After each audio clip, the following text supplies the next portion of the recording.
일단 설계 처음부터 기획을 한 다음에 기가 캐스팅을 통해서 부품을 줄일 수 있는 만큼 최대한 다 줄이고 각각을 모듈화 해서 몇 번 딱 꽂고 시리얼한 작업들을 하다가 또 몇 번 딱 꽂고.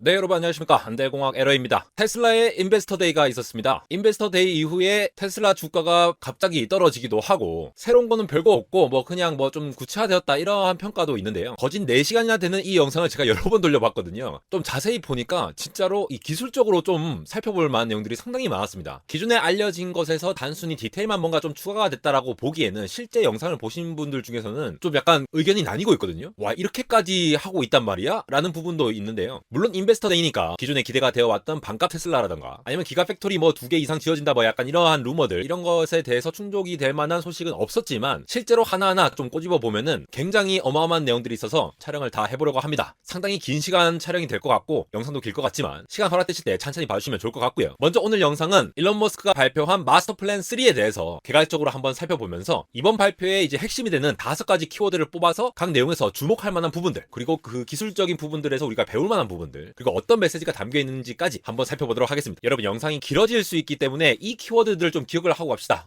뭐 양산, 코스트, 데이터 SCM, 수직 계열화 이러한 다양한 것에 있어서 일론 머스크뿐만 아니라 각 임원들이 다 나와가지고 각자 영역에 대해서 발표를 하고 있거든요. 그래서 너무 사실 방대한 내용이기 때문에 이 키워드들을 잘 상기하면서 테슬라가 바라보는 이 장기 미래에 대해서 한번 좀 심도 있게 생각을 해보실 필요가 있을 것 같고요. 거기다가 이 영상에서 다룰 내용만 하더라도 제가 간단하게만 뽑아봤는데 이렇게나 키워드가 많습니다. 이 내용들 한번 하나하나 다 살펴보도록 하죠. 먼저 처음에 일론 머스크가 발표한 부분은 바로 마스터 플랜 3입니다. 테슬라가 장기적인 계획으로 지향하고 있는 바를 통체적으로 보여주던데요. 저는 이 부분이 상당히 좀 구체화되고 합리적으로 접근을 한다는 점에서 그리고 테슬라가 진짜 이거를 진지하게 합리성을 기반으로 뭔가 이네이블 해 나간다라는 느낌이 들었거든요. 이 부분 한번 살펴보도록 하시죠. 결국 핵심은 뭐냐면은 테슬라는 그냥 전기차 기업이 아닙니다. 여러분 다 아시다시피 결국은 에너지 기업이 되겠다라는 것인데 전 세계가 지속 가능한 서스테이너블한 에너지로의 전환을 가속화하는 데 일조하겠다. 1조가 아니라 거의 이끌어 나가겠다는 개념이거든요. 그렇게 하기 위해서는 어마어마한 규모로 성장을 해야 되고 그 성장을 위해서는 제조 비용을 극단적으로 줄이는 거의 모든 것들을 다 시도한다는 것을 살펴보실 수가 있습니다. 일론 머스크가 오늘 떼기를 지금 전 세계 에너지 중에서 80%는 화석연료를 쓰이고 있다는 거죠. 그 중에 3분의 1만 제대로 뭔가 에너지를 전달하고 있다. 그러니까 에너지 효율이 30-40%밖에 안 된다라는 얘기를 하고 있는 겁니다. 그런데 전기 에너지는 50% 이상의 고효율을 내는 에너지잖아요. 화석 에너지를 요거를 점차 바꿔 나가기만 하는 것만으로도 어마어마한 효율을 낼 수 있다라는 거를 얘기를 하는 것이 되겠죠. 결국 테슬라는 이 화석 에너지를 완전히 전기 에너지로 다 대체해 버리겠다라는 거를 구상을 하고 있다라는 거를 넌지시 말을 하고 있는 것이 되겠습니다. 그래서 처음부터 사실 놀랐는데 만약에 이 모든 것들 화석 에너지로 쓰고 있는 거를 전기 에너지로 다 대체를